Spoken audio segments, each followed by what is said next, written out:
Welcome to NocBro Nation. Welcome back, guys. Drill here. And I'm Josh, and today we have some more Season 10 Walking Dead stuff to review for you, and that is the character bios. Oh my gosh, I believe there's about 16 character bios here, so what we're going to do is we're going to read each character bio for you, gives us a little insight to the character leading into Season 10. Now, we know most of the information about these characters, but these bios are kind of giving us what's going on with the character leading up to now and going into Season 10. So we're excited to read these for you guys. Absolutely, and we will start off with the lead of The Walking Dead now, and that is Daryl Dixon. All right. Although a lone wolf at heart, Daryl is loyal beyond measure. Watching Carol struggle with her grief and anger causes Daryl great concern, while his sense of duty to the communities is heightened with the rules imposed by the Whisperers. He inherently understands everyone has done and has to continue to do horrible things to survive. Daryl's insight of knowing when to evade or attack, observe or act, listen or command illustrates not only his frightening style, but his strength of character as well. How will Daryl's wisdom serve him and those around him? Will the walls begin to close in, making him once again feel trapped and claustrophobic? Will he revert to his caged animal approach to survival, or will he accept his new normal and perhaps start living beyond today? I hope he does. You know, I hope Daryl gets to open up a little more, which he's kind of starting to. That they referenced caged animal, as in, you know, how he used to be caged with Negan. Yeah. And his interactions with Negan this season. So, interesting. Yeah. So, we get Carol Pelletier. I did not even know. Her last name? Her last name. Yeah. That's awesome. Carol continues to be devastated by the death of her son, Henry. Haunted by loss and to further guard herself, Carol left her husband, Ezekiel. She is in a push-pull... Husband. Yeah, Sorry. husband. Yeah. She is in a push-pull state of wanting to separate from everyone and everything and seeking revenge on the mother that took her child.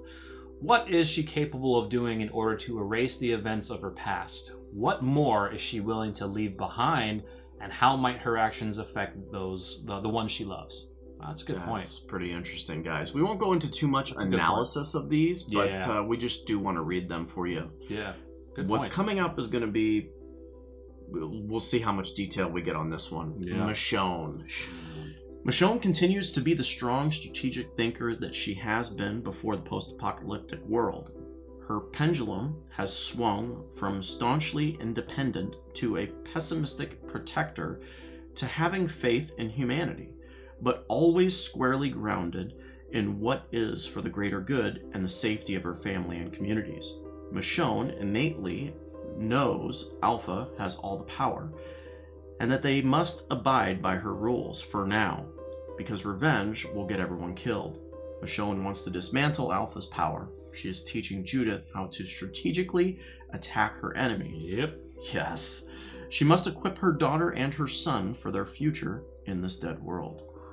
That last part, man, I mean, just thinking about her exit, you know what I'm saying? That last piece, it makes you think. Wow. But these character bios are really great. All right, guys, Eugene Porter, still in love with Rosita. Eugene is once again the odd man out in vying for her affection and attention behind Gabriel, with whom she is in a relationship, and Sadiq, the father of her child. Jeez. Yeah, you gotta get in line there, bro. Eugene is lonely and wants to be in a relationship. He analyzes his actions with Rosita with the same vigor he problem solves for the communities. Both involve many people with different opinions. Both are life and death. His decisions could severely alter everyone's way of life. And of course, it's fitting that he has a picture with the radio. I wonder if Stephanie's going to be coming through then. Stephanie! All right, Rosita Espinosa. Rosita has given birth to a baby girl named Socorro, aka Coco, which means help. And nothing could ring more true for Rosita. She is learning it takes a village to raise a child. Rosita is trying to find the balance between giving a vigilant soldier a responsibility in which she's skilled and confident, and adjusting to being a new woman, an unfamiliar and unknown role. A new mom. Sorry. I'm sorry. Mom. Yeah. Which is cool. I mean, we've seen her training, you know. What did I say? Woman. Yeah. Wow. Well, I mean, she's a new mom, meaning she's a new woman. No. Yeah. So that's pretty cool. Gabriel Stokes. Did we ever know his last name? Don't think so. God, Wikipedia. Look, it may have. Yeah. And we've just never researched it. It's been a long time. Gabriel is in a position of power he has not been in since the world and his parish fell. He trusts himself and the communities trust him. He believes in the charter and he holds great hope for the future and the joined communities. I want to see that charter again. He is in a relationship with Rosita and is navigating the parental waters with Sadiq and Eugene. As Alpha tightens her hold, Gabriel's compassion is tested and his moral compass challenged. Interesting. I'm wondering if Jadis is going to come into, because he had feelings for her. I wonder if he'll mention anything about Jadis. Yeah, it's going to be interesting, guys. I don't know. Aaron.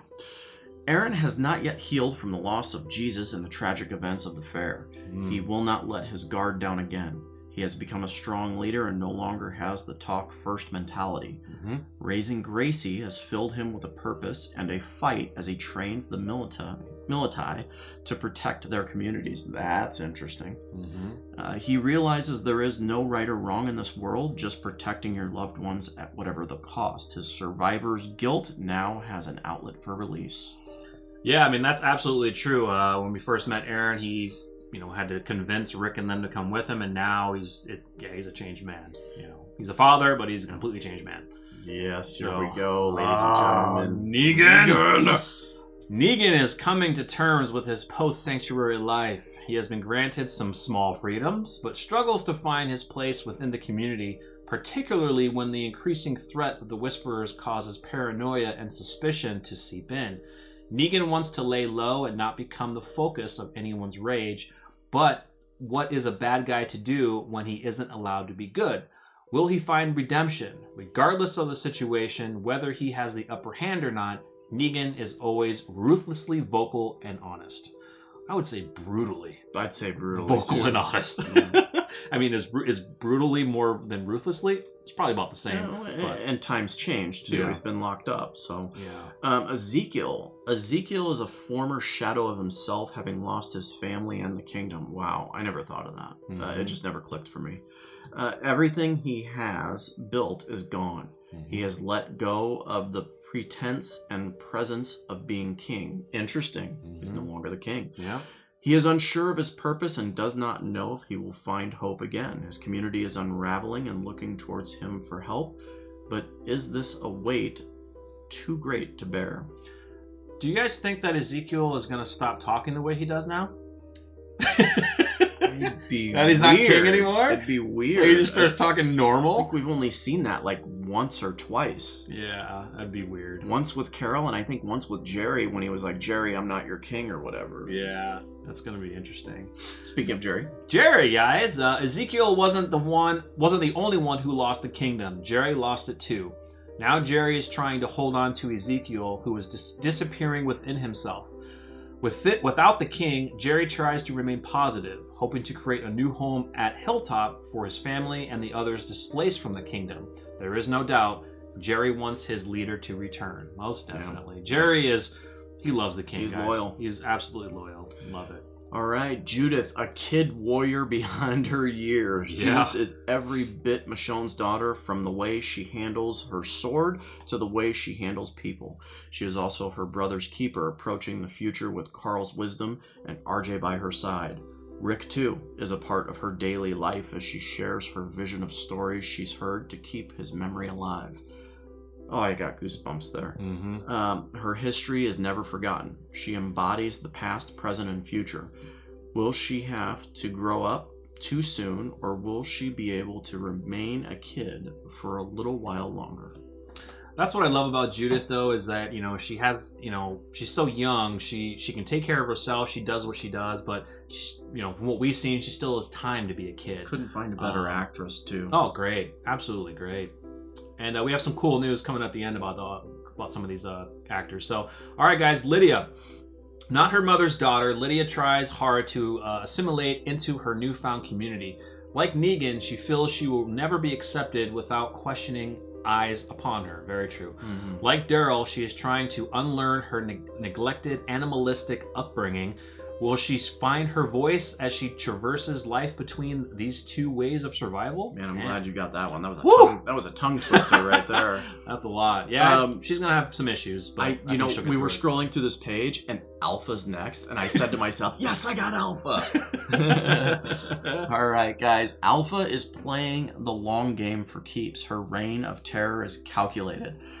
Worst of all, she has the patience to see it through to the end, and the horde to back it up.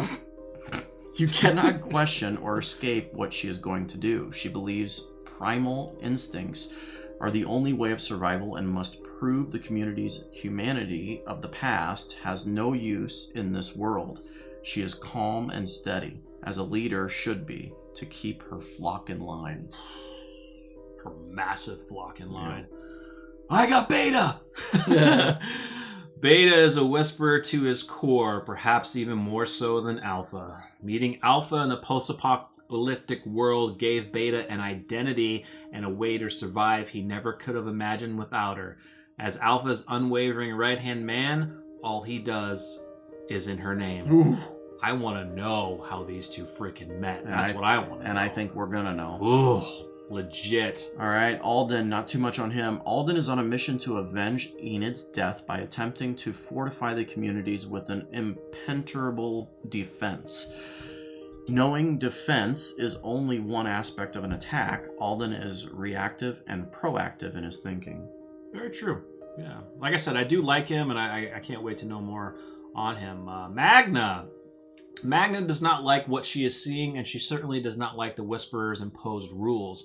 Her gut instinct is to take care of herself and her immediate loved ones first and foremost, even at the expense of others within the communities. Now, that is darn right Magna right there. That is Magna. I think that hopefully maybe she'll change her ways up a little bit, but for right now, love the character. Yumiko. Yumiko respects and upholds the wartime rules the communities have in place to protect themselves from the Whisperers. As tensions rise, Yumiko's inner circle expands as she aims to protect the communities. She finally has a home and will fight to protect it and everyone in it. But her approach proves to be more complicated than she imagines. Yeah, that's why I like the differences between Yumiko and Magna. They kind of keep each other in line. It's funny, they say more complicated than she images, but I think I said it right. That's probably, yeah, I think that's probably what they meant. Probably little typo. Probably a typo. All right, guys, Sadiq. As the sole survivor of Alpha's wrath last year, Sadiq is suffering from PTSD. He is privately trying to piece back together his sanity while tending to his newborn and the increasing medical needs for Alexandria. Faced with a memory that never ends, he questions what is happening around him, inching further down the rabbit hole of depression and anxiety. That's tough. Yeah, That's going to be tough. Sounds like he's going to be in a bad place. Yeah. And the last one, guys. Connie. Connie is a stealth fighter and remains ever dedicated to protecting her sister. She is open to accepting a new way of life and building friendships within the communities, but her focus on the Whisperers does not leave room for much else. Does she have tunnel vision in her mission, or is it an excuse for her to distance herself from an expanded life? Yeah, guys, so, that's all the character bios. I was hoping to get maybe a couple more, maybe like on Kelly. We didn't have anything on Kelly, but I'm hoping to see more with Kelly and Connie. And a lot of people are possibly thinking, even Angela Kang mentioned about Daryl and Connie possibly having maybe a relationship could be there, maybe not, but they're working on it, and they'll see what happens. Are you going to be putting together a Gamma bio? I would love a Gamma bio. Absolutely love a Gamma bio. We didn't get Luke, we didn't get Cindy. We didn't get RJ. Some of them, there's not much, right? We can't do Dante. He's new. Most of you TV viewers don't know who Dante is. He's from the comics. So having a bio on him right now would kind of be a little tough. And I'm wondering, we didn't get bios for these because do they play a large role in this first half of the season? Like, true, Cindy. Like, right. I expected there to be something with Cindy because I think there's a lot left from the last season. But yeah. Yeah, guys, so another piece of news that they announced, 7 Walking Dead actors actresses have been signed on for series regular. So Kaylee Fleming, who plays Judith Grimes, Cassidy McClincy, who plays Lydia, Ryan Hurst, Beta, Lauren Ridloff, who plays Connie, Eleanor Matsura, who plays Yumiko, Nadia Hilker, who plays Magna, and Cooper Andrews, who plays Jerry. So they are all promoted to series regulars for Series 10. And they actually did say that Hurst is now named in an animated opening credit sequence, so he's going to be in the opening credit sequence. Sweet. Yeah. So congratulations to those guys. Super excited for all these actors and actresses. They're great casting, and the season is just going to be insane. Absolutely insane. Yeah, guys, let us know what you thought of these character bios. If you're new to the channel, please subscribe, hit that bell notification so you're always notified when we upload new content, which is early and often. Please follow us at NocBro Nation at Facebook and Twitter. I'm Josh. I'm Jarrell. We're NocBro Nation. We're out.